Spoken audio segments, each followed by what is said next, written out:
ನಾನು ನನ್ನ ಮನೆಯವರು ಯೆಹೋವನನ್ನೇ ಸೇವಿಸುವೆವು. ಯೆಹೋಶುವ 24ನೇ ಅಧ್ಯಾಯ 18ನೇ ವಾಕ್ಯ. ಅಕ್ಕಪಕ್ಕದಲ್ಲಿ 2 ತೋಟಗಳಿದ್ದವು. ಅದರಲ್ಲಿ ಒಂದು ತೋಟದ ತೋಟಗಾರನು ಯಾವುದೇ ಕುರಿದನ ಆಡುಗಳು ಬಾರದಂತೆ ಬೇಲಿ ಹಾಕಿ, ಬೇಡವಾದ ಕಳೆಗಳು ಬಂದಾಗ ಅವುಗಳನ್ನು ಕಿತ್ತು ಹಾಕಿ, ಗಿಡಗಳಿಗೆ ರೋಗ ಬಾರದಂತೆ ಗಿಡಗಳನ್ನು ಒಳ್ಳೆಯ ರೀತಿಯಲ್ಲಿ ನೋಡಿಕೊಳ್ಳುತ್ತಿದ್ದ. ಆದರೆ ಒಂದು ಗಿಡ ಪಕ್ಕದ ತೋಟವನ್ನು ನೋಡಿ, ಈ ತೋಟದಲ್ಲಿ ಯಾರೊಂದಿಗಾದರೂ ಮಾತಾಡಬೇಕಾದರೆ ಆಗುವುದೇ ಇಲ್ಲ, ಏಕೆಂದರೆ ಒಂದು ಗಿಡವನ್ನೂ ಇಷ್ಟು ದೂರ ನೆಟ್ಟಿದ್ದಾನೆ. ಆ ದೇವರು ನನಗೆ ವರ ಕೊಟ್ಟರೆ ನಡೆದಾಡುವ ವರ ಕೇಳುತ್ತೇನೆ, ಪಕ್ಕದ ತೋಟಕ್ಕೆ ಹೋಗಿಬಿಡುತ್ತೇನೆ ಎಂದಿತು. ದಿನವೂ ಇದನ್ನೇ ಹೇಳುತ್ತಿತ್ತು. ದೇವರು ಕೇಳಿ ಆ ಗಿಡಕ್ಕೆ ತಥಾಸ್ತು ಎಂದರು. ಕೂಡಲೇ ಆ ಗಿಡವು ಪಕ್ಕದ ತೋಟಕ್ಕೆ ಹೋಯಿತು.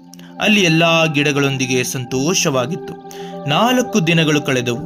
ಗಾಳಿ ಆಡಲು ಜಾಗವಿಲ್ಲದೆ, ಬಿಸಿಲು ಸರಿಯಾಗಿ ಬೀಳದೆ, ಗಿಡವು ರೋಗದಿಂದ ತುಂಬಿ ಎಲೆಗಳಲ್ಲಿ ಹಳದಿ ಬಣ್ಣವಾಗಲು ಪ್ರಾರಂಭವಾಯಿತು. ಜೊತೆಗೆ ಹಸಿರಾದ ಎಲೆಗಳನ್ನು ಕುರಿಗಳು ಬಂದು ತಿನ್ನುತ್ತಿದ್ದವು. ಆದರೆ ಯಾವುದೇ ತೋಟಗಾರನೂ ಬರಲಿಲ್ಲ. ಇದನ್ನು ಕಂಡು ನರಳಾಟ ತಾಳಲಾರದೆ ದೇವರನ್ನು ಮತ್ತೆ ನಡೆದಾಡುವ ಶಕ್ತಿಗಾಗಿ ಬೇಡಿತು. ದೇವರು ನಗುತ್ತಾ ತಥಾಸ್ತು ಎಂದರು. ಕೂಡಲೇ ಓಡಿ ಹೋಗಿ ಮೊದಲಿದ್ದ ತೋಟವನ್ನು ಸೇರಿತು. ಮಾರನೇ ದಿನ ಆ ತೋಟಗಾರ ಬಂದು ಆ ಗಿಡವನ್ನು ನೋಡಿ ಅದಕ್ಕೆ ಬೇಕಾದ ಸೌಕರ್ಯ ಮಾಡಿ ಔಷಧಿಯನ್ನು ಹಾಕಿ ಸಾಯಬೇಕಿದ್ದ ಗಿಡವನ್ನು ರಕ್ಷಿಸಿದ.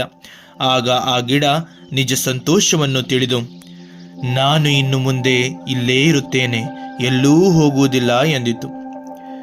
ಪ್ರಿಯರೇ, ಈ ಗಿಡದಂತೆ ನಿಜ ತೋಟಗಾರನ ಉದ್ದೇಶವನ್ನು ಅರಿಯದೆ, ಆತನಿಂದ ದೂರಾಗಿ ನರಳಾಡದೆ, ನಿಜ ತೋಟಗಾರನಾದ ನಿಜ ದೇವರನ್ನೇ ಸೇವಿಸುತ್ತಾ ಆತನಿಗೆ ಅಧೀನನಾಗಿ ಆತನ ರಕ್ಷಣಾ ಹಸ್ತದಡಿಯಲ್ಲಿ ಸುರಕ್ಷಿತವಾಗಿ ಜೀವಿಸೋಣ. ಜೈ ಯೇಸು ಕ್ರಿಸ್ತ.